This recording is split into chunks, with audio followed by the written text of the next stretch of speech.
Welcome to the Milliseconds Apart podcast, where three online friends discuss about whatever they're interested in without any judgment and with a full of respect. I'm Rudy. Today I'm your host. I'm a medical student and a YouTuber. I'm Izzy. I'm finally a medical student at Cambridge. I'm Matt, and I actually think hyenas are better than lions.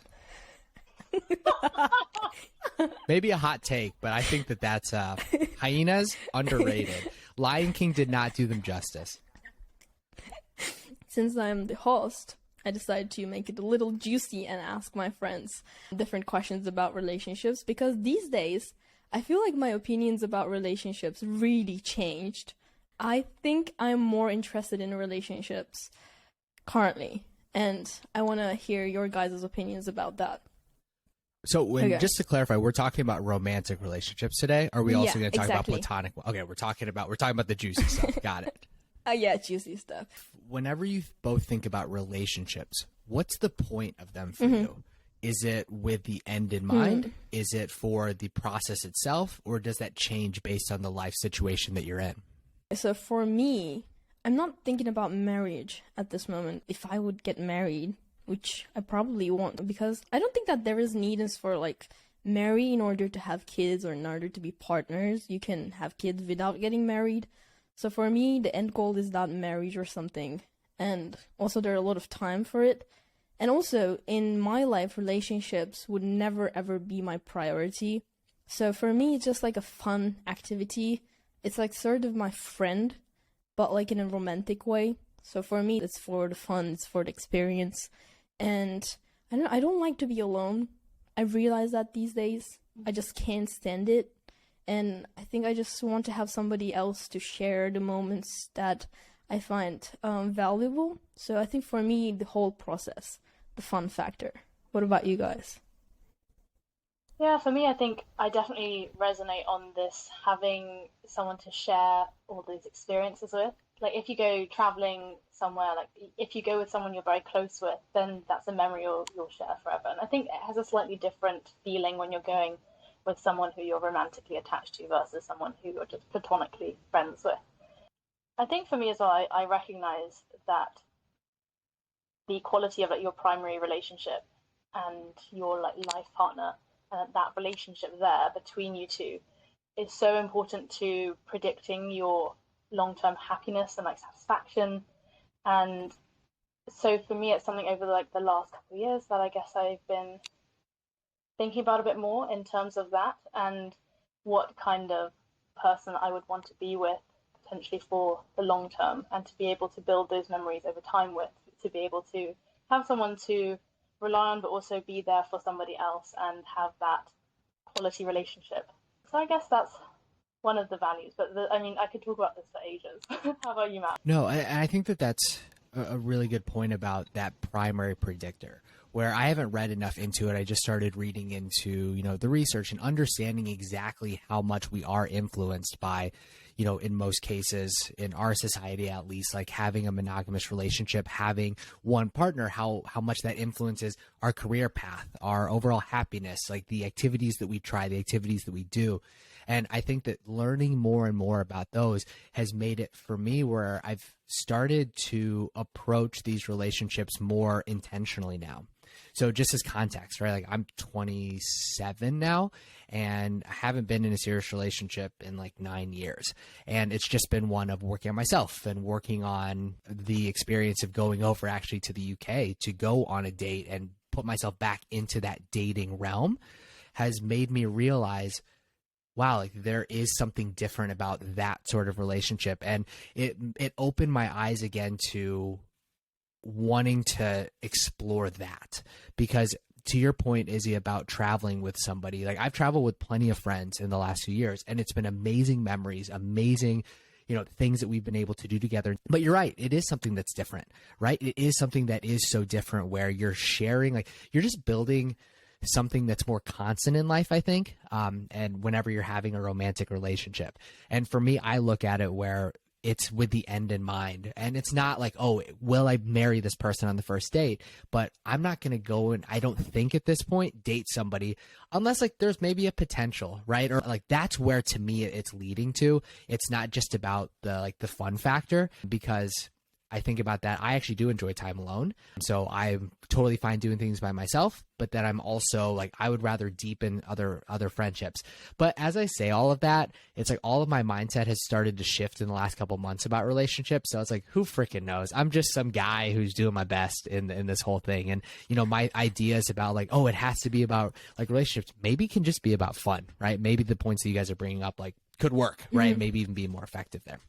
Yeah, I think both approaches are very valid. But I think one constant that sort of underpins all relationships is that they do challenge you to grow and change. I feel like throughout all of the relationships I've had in the past, I have always like changed as a person, and I think for the better, in that I've matured or like realized some things, or when you really get to know another person, you learn to see the world from almost a different perspective, like through their eyes, and you understand the things that scare them, the things they're insecure about, the things that they love, the things that excite them, and just building that close connection with somebody, whether that's for fun or whether it's for the long term, I think is a very transformative experience, and that's another value of relationships. I guess it sounds like they're all very positive. All of these are very positive things, but are there any downsides to relationships that you guys can think of? I feel like when you start a relationship, I don't know, for me at least, it's get like harder and harder to spend your time with your friends. And if your friends don't have any like romantic partners, they can feel alone about that. I don't know how I deal with that, because we have been in COVID for a very long time and I don't really remember anything anymore. So I'm not sure. But how do you guys deal with that? How do you guys balance between romantic relationships and friendships? I don't. My answer will be real quick. I just don't. And so it's definitely one where, you know, you talking about like friends being in relationships that are having your friends not be in one. Like I'm always the single one, which is totally fine, right? Like my friends, some of them, I married two of my friends a couple months ago now. Friends have gotten married, own houses, like have been in relationships for 4, 5, 6 years. So I'm the one that tags along with everything there. So yes, I don't balance those, Ruri, at all. What about you, Liz? What about you, Izzy? Yeah, for me, it's very natural when you get into a relationship, especially like early on, that you spend a lot of time together, and spending time together feels like so fun, and it's easy to like forget about keeping in touch with other people and actively like reaching out and being like, oh, do you want to get a coffee to catch up, etc. So I feel like I do get worse at that in relationships. I think part of that, I think it's twofold. Firstly, I think your time is split. You are dedicating more of your time. Obviously, you can't do everything, and just your priorities shift, and your priorities shifts a bit more to your relationship and spending time in that. And secondly, I think there's a certain like need, at least in me, for like human connection and contact with other people and like socializing. And I feel like on some level, some of those elements of connection are definitely there in the relationship. And so then I don't feel like so much of an urge to like reach out to friends to get that sense of connection. And it's something I'm always like mindful of. Like, you know what, like I recognize this is happening. I need to be mindful of this happening and make sure that I still make the effort to be like, okay, this day is the day for catching up with friends, or like blocking out that sort of time for that, because friendships are so important, and it's important to not let them just fall to the wayside when you get into a relationship. So balancing out friendship and relationships are really difficult, because I forget both of them. Like, not really concentrating on my relationships and not forgetting my friendships, but forgetting both of them at the same time. When two of them enters at the same time in my life, I forget both of them. So what does that look like when you forget both? Where does your energy go instead of either relationships? I think when I receive a lot of like messages and calls, I start to look and not respond to them, because I feel like I I start to procrastinate, like replying on messages. And when it's like only coming from your friends, then I just like focus on that thing. And when it only comes from your relationships, then I focus on that thing. But when a lot of people text me and call me, I start to not respond anybody else. I think that's just like something that is wrong about me, but I just shut down my phone and do whatever I want to do. Or sometimes even I have a time and I can respond to messages, but I don't. I don't know why I do that, but maybe that's just about the space. Maybe I didn't have that space in my head to give it to somebody else. I'm not really sure, but yeah, that just happens. I feel like I'm really bad about responding to messages and responding to calls and stuff. There is always for me an urge to not respond, and Matt always calls me. He called me last week, or maybe that was 2 weeks ago, I don't really remember, and I panicked so much. Not like, oh, Matt called me. It's like, Matt called me.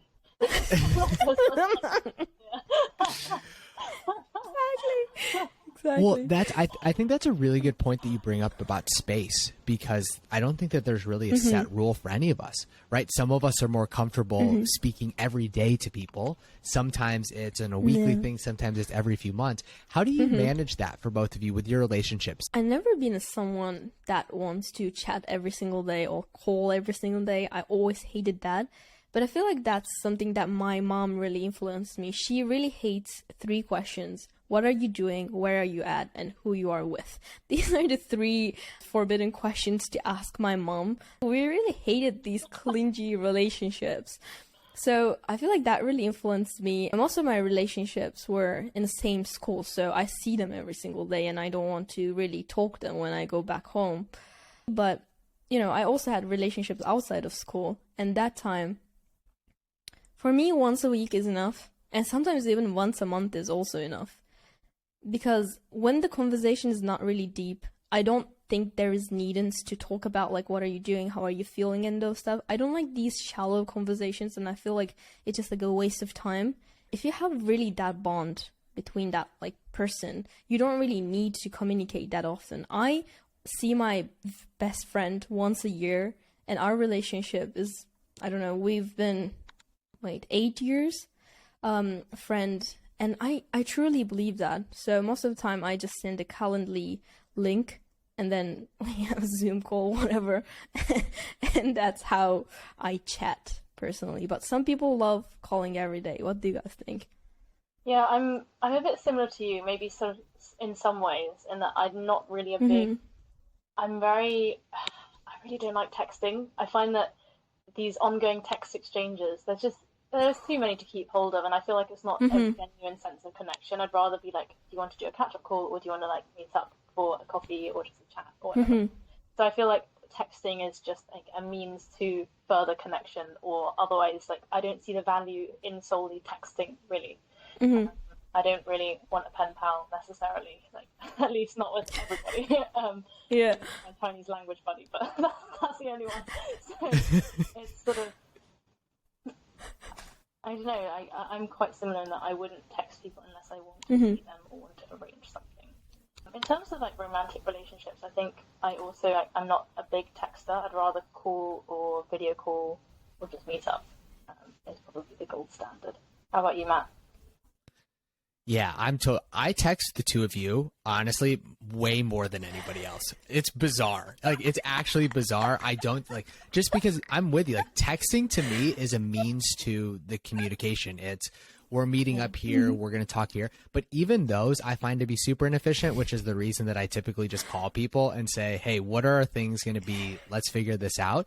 And yeah, one of the things for me, the biggest secret, I think, for maintaining a large amount of relationships, but not just a large amount, but like high quality ones, is just getting them in the calendar. Where whenever I finish up a call, if I actually really want to talk to somebody, again, I'm going to schedule that next one immediately so that it's just there, and then you don't have to think about it. And I'm with you that those little questions of, hey, what are you doing? What's going on? How is your day? I, in a large sense, don't care. I care in the sense of, is this affecting you? Is there something that you want to talk through? Is there a deeper why behind it?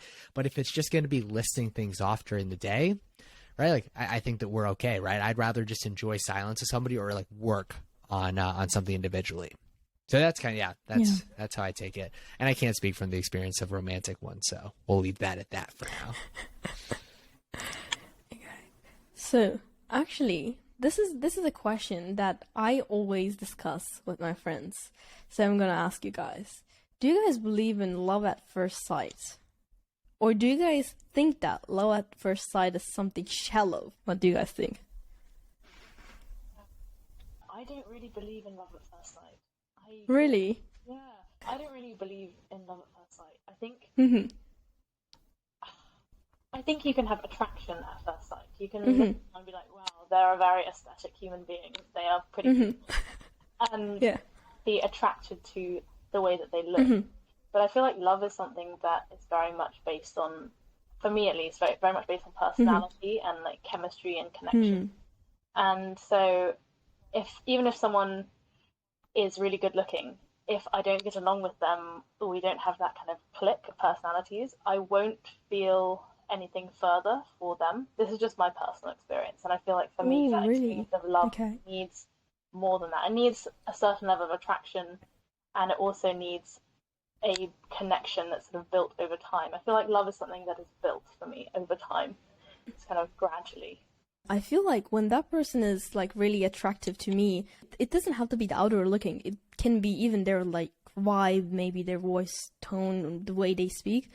When they're attractive to me, I can tolerate more.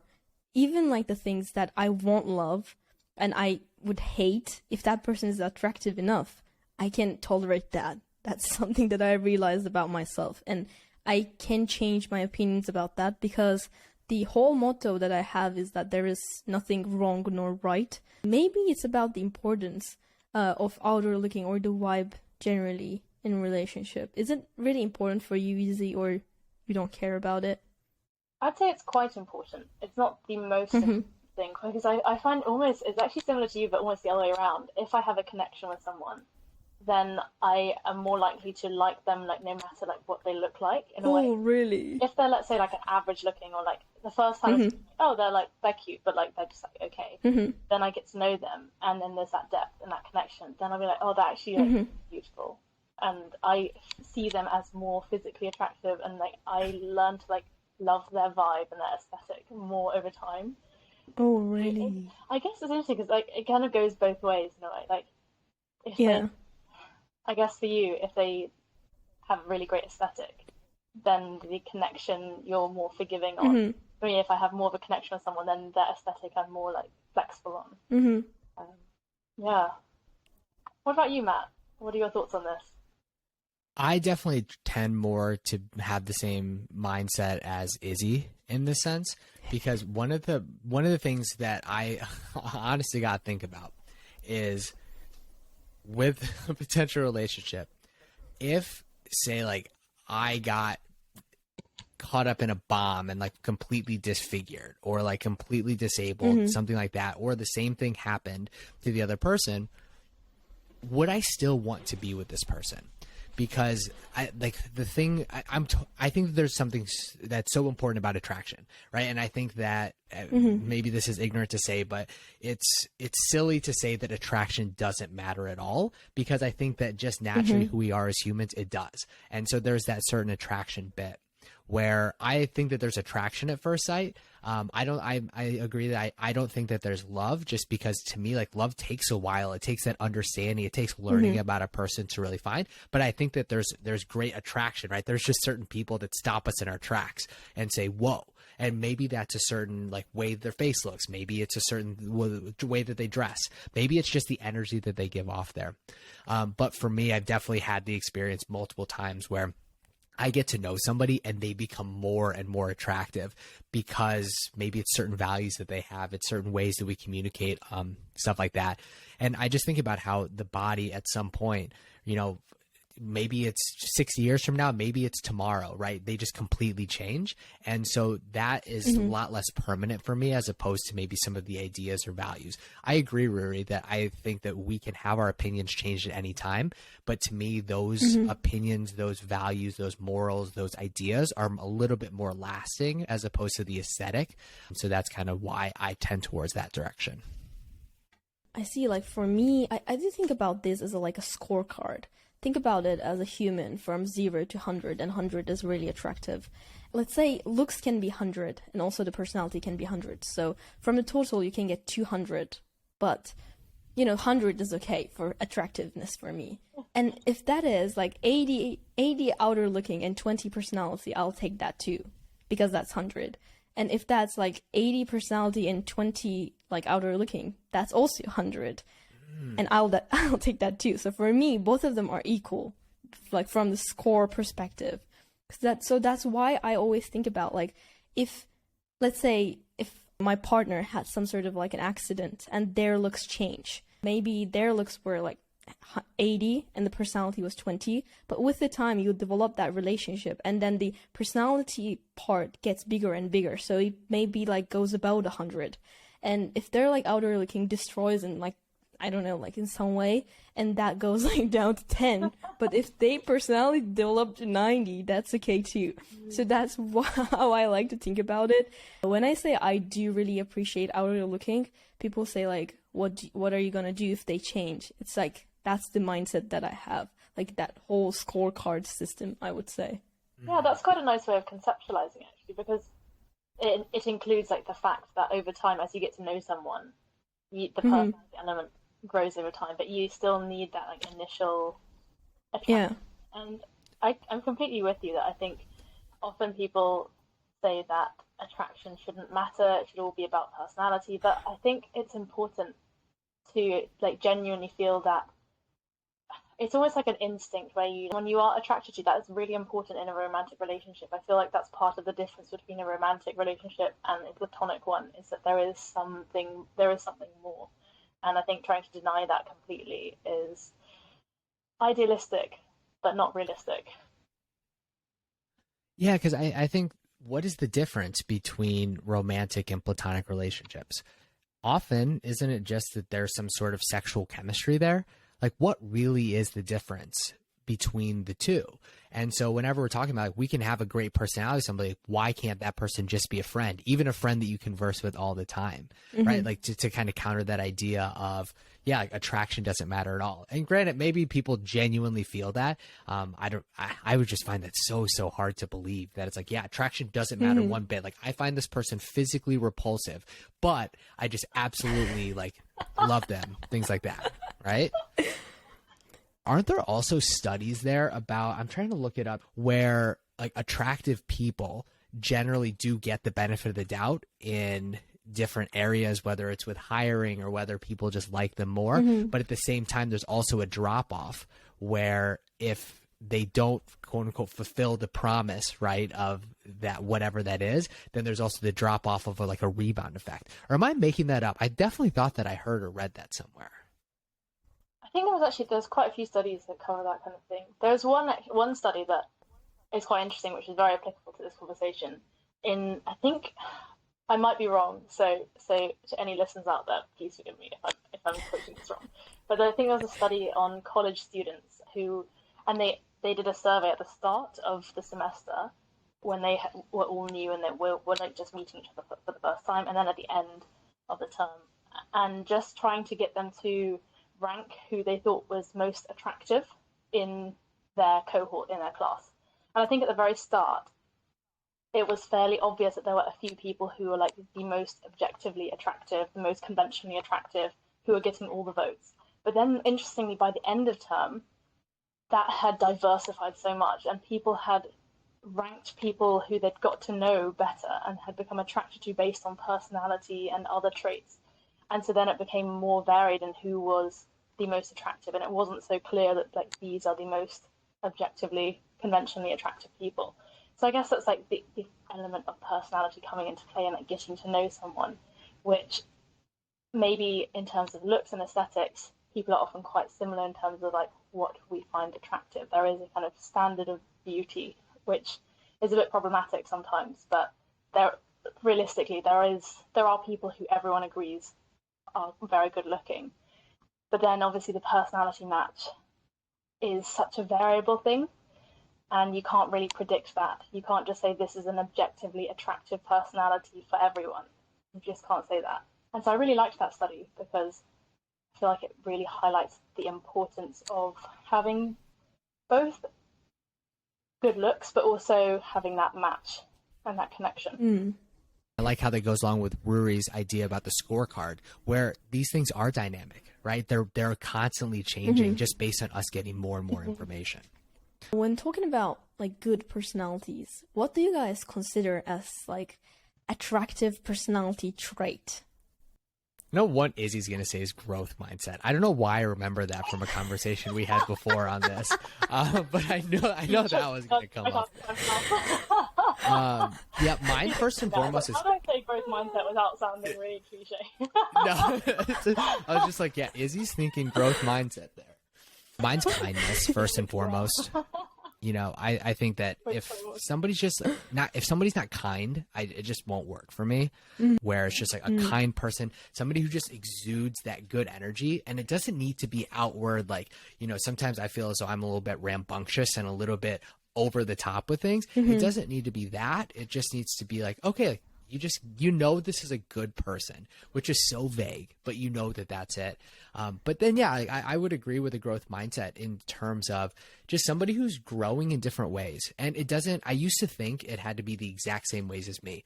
I wanted somebody who would go to the gym with me every day, who was reading the same sort of books, who was, you know, wanting to do the same sort of projects. But like, man, that would be so boring. Like, I would much rather it be somebody who's growing in whatever they want. Maybe it's somebody who loves, I don't know, raising bonsai trees. Great, right? Like, amazing. Like, that be the thing where you're growing in that way, always constantly creating something.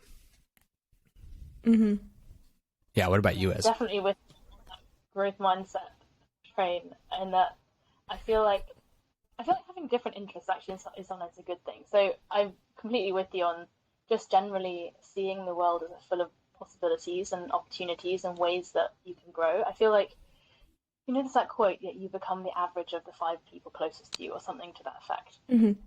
I feel like if you're sort of with somebody who also sees the world as a place full of opportunities and things that you can learn and grow on, that's something that will help like feed into like each other, and I feel like inspire each other. And I think being able to do that is I think that's a really important personality trait. I feel like if someone has a very fixed mindset, I would find that a little bit suffocating almost. That sounds very intense. I would feel like bad that they are limiting themselves almost, or I would feel like I would see the possibilities that they could have, but they're not ready to like go and get it and go and give it a go, and that would make me sad in some way, or like feel a bit not quite right. So I feel like having that growth mindset is really important. See, I may even take it as I wouldn't feel sad for the person. It would be a more selfish bit of like, we are affected by the people around us.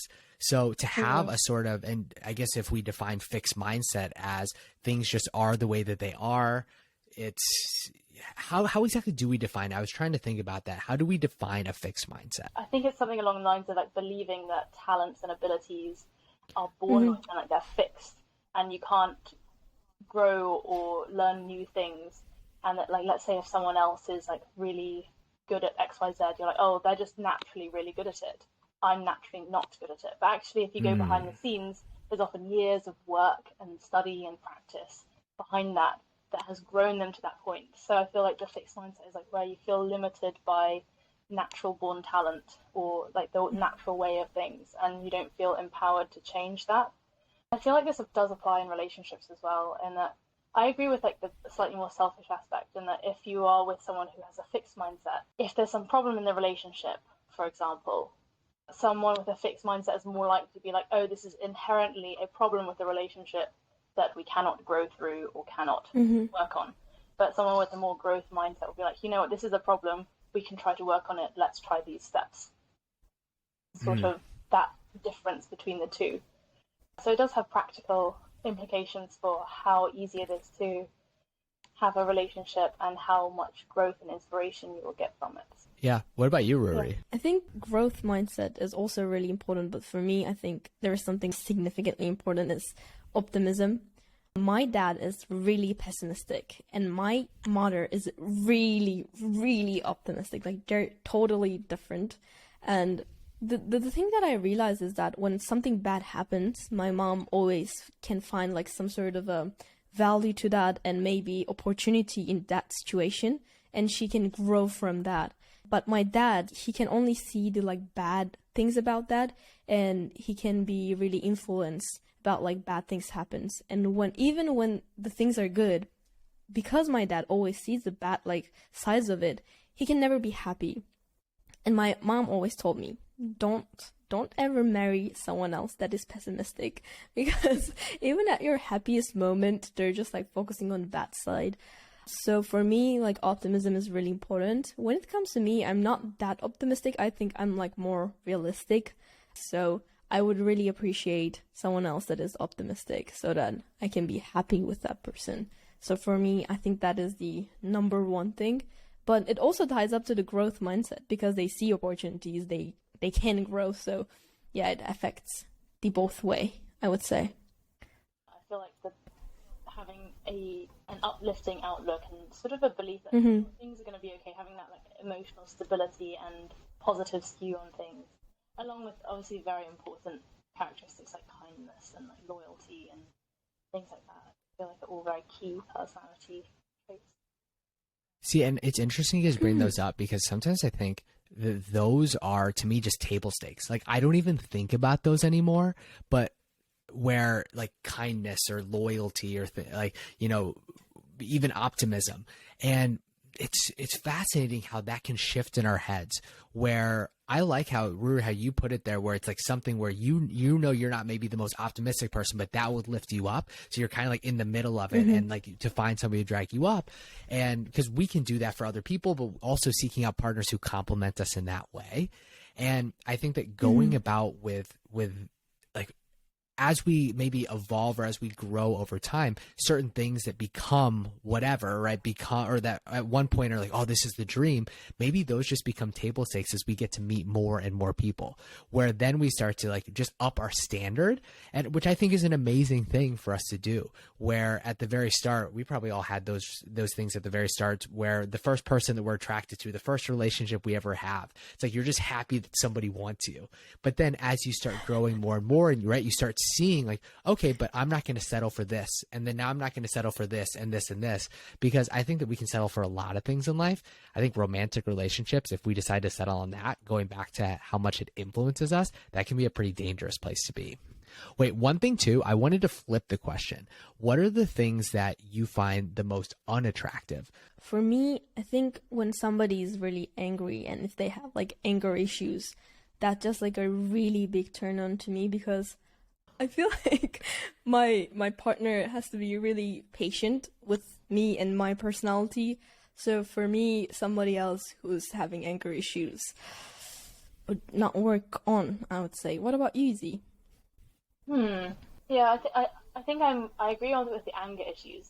I think so for me, I'm just thinking about the question, a lot of my answers that I would give are almost shaped by previous relationships and things in those previous relationships that I look back on and I'm like, oh, that was not ideal. That was really unhelpful. Or that was really hard for me to deal with. So it's almost like it's not something that I just came up with off the bat. It's not like a kind of pure concept of this is something that is a deal breaker for me. It's more like looking at my past experiences. These are things that were bad. So almost like I don't really know what the worst things would be. It's like this abundance mindset you're talking about earlier, Matt, where there are some things that we don't have to just settle for. We don't have to just like accept it like it is. We can go out there and find other people or build new relationships with other people, which might be healthier. So, I mean, I think there's a balance between trying to work on issues in a relationship and trying to work on dynamics, and then recognizing that actually this is not in the best interest of both parties and it's time to move on. So there's that balancing act there. But yeah, maybe that's a bit oversharey, but there you go. For any of Izzy's exes who are watching, you know who you are. Oh God, maybe we should No, but I do like that though, of learning from the actual experience of it, because how many times have we had ideas on anything in life, and then we actually get thrust in, and maybe the idea changed where we accept it now, where maybe there were other things that were added in that we could have never imagined, right? That we would go through, but learning from those past experiences. Well, my biggest thing is complaining, where I think it's one of the most toxic things, because I think that it just drags everybody down. Like it brings the energy just so low. And most of the time, at least I'll speak for my life, like anything that I would think to complain about, not worth complaining about. It's like I have a roof over my head. I'm sitting here talking to you two, right? We get to do things like a podcast for fun. Like, why am I going to complain about anything? And so I think that that's one that it's just one of the most acceptable yet toxic activities that we as humans take part in every single day. And the more that, like, whenever I'm around it now, and if there's the reason that I was able to omit it mostly from my life is because that like 21-day no complaint challenge, which I would highly recommend to anybody to do that. All you need is, like, actually I have a rubber band right here, is a rubber band, and then you just kind of figure out how often you complain. But now whenever I'm around it, it's just so draining. It's so draining. It makes it so that the possibilities of what life could be are so much less. And I rarely tolerate it with friendships, so I definitely wouldn't be able to take that in a romantic relationship. But luckily, it's something that we can all change and adjust. Yeah, that's true. Everyone can work on it and building that more positive, like, optimistic outlook. But I know what you mean in that there's this concept, where's it from, of like people who are radiators versus people who are drains. And how the radiators are essentially people who bring energy and like uplift people around them and like radiate that energy. I feel like Matt, you're definitely one of those people. You're definitely yeah. And then drains, obviously, they suck down the energy level. They bring it down through like that's complaining or just negativity generally, or like gossip, like negative gossip about other people. And it's something that actually is one of the reasons why I meditate. Because I feel like it helps you to become more of a radiator, more of a positive force for other people and uplifting to other people rather than being a drain. So anyone who is currently listening to Milliseconds Apart podcast, as you can see, we're pretty interested in romantic relationships in our group. So we decided to make a part 2 where we're going to discuss more about relationships. If you have any questions about our values about relationships, drop them in the comments section. We're happy to read them and answer them. And yeah, that was it for today's episode. Thank you guys for listening. Bye. Bye. Nice. That's a wrap. Recording.